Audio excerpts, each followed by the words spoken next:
Hello everyone, welcome back to the channel. In today's video, I'm going to show you how to set up a Teckin smart plug in 2026. So first of all, you need to plug the Teckin smart plug into the wall outlet, and afterwards you just have to wait for the LED indicator to start blinking rapidly. When it does, it simply means that the plug is in the pairing mode and it is now ready to connect to the Wi-Fi network. After doing so, you just have to simply download and install the Smart Life application on your Android or on your iPhone device. Then you need to simply create your account if you haven't already. Now, when you are inside, simply tap on the option of Add Devices. You can also select this plus icon on the top right hand corner of the screen.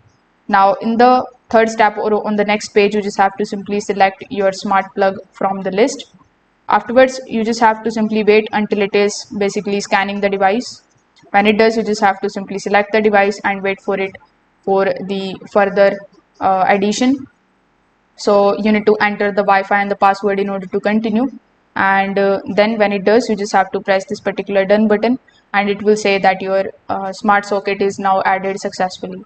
So if this video helped you out, make sure that you like this video and subscribe to the channel. Thanks for watching.